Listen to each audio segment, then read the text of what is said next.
Dalam konteks pemilikan hartanah, kita tidak ada data tentang pemilikan. Yang kita ada adalah data berkenaan dengan transaksi. Tetapi setelah berpuluh tahun, data transaksi yang dimonitor oleh NAPIC, Kementerian Kewangan, data ini merupakan satu proksi yang baik tentang pemilikan hartanah di kalangan Bumiputera. Jadi ada 3 kategori hartanah. Dari segi hartanah kediaman, Bumiputera terlibat hanya 37% daripada transaksi hartanah kediaman, 13% hartanah perniagaan, dan dalam industrial properties, hartanah industri hanya 6%. Jadi ini bermakna dari segi ownership of properties memang amat rendah. Itu isu yang kedua. Yang ketiga, dalam konteks equity, ini juga Datuk Razvi telah bentangkan semalam, di mana berdasarkan pada data terkini, hanya 18.4% pemilikan equity oleh kaum Bumiputera. Ini termasuklah ASB, ASN yang diuruskan oleh PNB.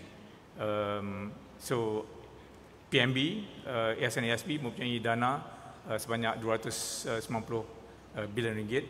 Kalau kita campur dengan dana pemegang saham shareholders funds PNB sendiri, bermakna ada 340 bilion ringgit. So ini termasuk, ya. So tak termasuk yang lain lah, EPF, khazanah, sebab itu merupakan institusi nasional. So jadi ini masih jauh di bawah sasaran 30%.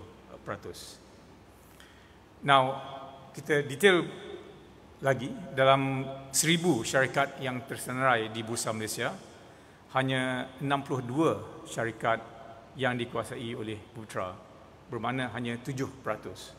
Right? Dan kalau kita lihat dari segi akaun CDS, memang rata-ratanya hanya sekitar 30% sahaja daripada akaun CDS itu dimiliki oleh Bumiputera. Ini bermakna penyertaan Bumiputera dalam pasaran modal memang amat terhad. Dari segi talent involvement, di dalam pasaran modal kita ada apa yang kita panggil dealers representatives. Mereka ini sama ada paid dealers ataupun remisers. So dari segi paid dealers ni, dealers rep, cuma 31% saja daripada jumlah dealers reps ini Bumiputera. Dari segi remisers lebih rendah, di bawah 20%, dan pakar kewangan corporate finance specialist, ini mereka yang bekerja di bank-bank pelaburan yang boleh buat submission kepada Suruhanjaya Security untuk pelbagai proposal, hanya 29%. Jadi memang masih rendah lagi. Dan yang paling, bagi saya, paling membimbangkan adalah angka ini. Jadi alhamdulillah, dalam 3 tahun terkebelakang ini, kita telah menyeraikan sebanyak 97 buah syarikat baru di Bursa Malaysia. Tetapi malangnya, hanya satu sahaja syarikat yang dikuasai oleh Bumiputera.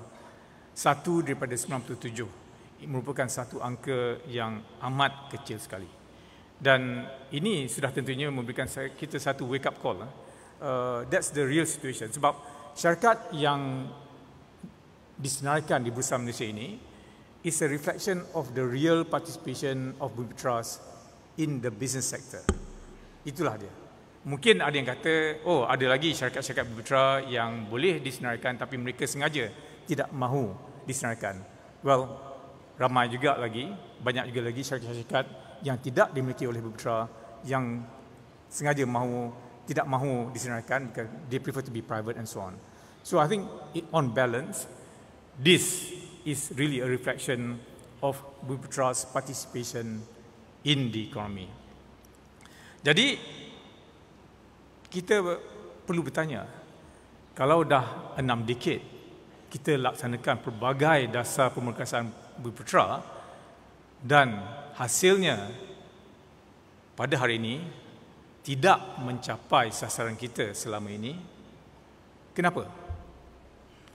Bagi saya, antara punca yang utama adalah kerana selama ini kita sentiasa memfokuskan polisi kita, dasar kita kepada sektor awam. Jadi sektor awam suatu masa dulu mungkin menyumbang separuh daripada ekonomi negara kita. Tetapi masa telah berubah. There's greater private sector participation.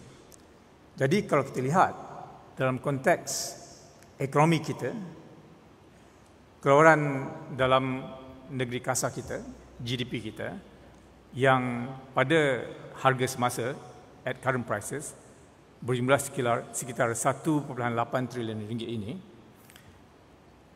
sektor awam menyumbang hanya 17.8% daripada ekonomi kita. Sektor swasta menyumbang 76.2%. Ini bermakna sektor swasta adalah 4.3 kali lebih besar daripada sektor awam. Jadi kalau kita fokuskan polisi kita hanya kepada ekonomi sektor awam, kalaupun kita pastikan 100% daripada ekonomi sektor awam ini pergi kepada kaum Bumiputera, peratusan keseluruhan tak sampai 20%. Right? Jadi adalah penting supaya kita memastikan apa juga usaha kita perlu melibatkan sektor swasta, private investment and private consumption, because it is 4.3 times larger than the public sector investment and consumption. So ini merupakan satu major mind shift yang bagi saya perlu dilaksanakan. Jadi saya juga berpendapat bahawa pelaksanaan dasar pemeriksaan Bumiputera ini perlu pendekatan yang lebih universal. Bagi saya, antara faktor yang menyebabkan kurang keberkesanan dasar pemeriksaan Bumiputera sebelum ini adalah kerana tidak semua rakyat Malaysia embrace the spirit and intention of this policy.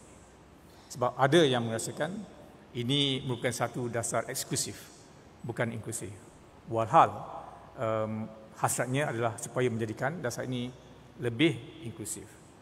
Jadi adalah penting bagi saya untuk memastikan agar setiap rakyat Malaysia dalam negara kita dan juga masyarakat antarabangsa perlu melihat dasar pemeriksaan Bumiputera ini dalam konteks yang lebih universal. Apa yang saya masukkan di sini adalah di mana kita sebenarnya embrace the true spirit of diversity, equity and inclusion. Di mana kita mahu memastikan tidak ada mana-mana golongan yang terpinggir daripada perkembangan ekonomi, daripada kemakmuran negara kita.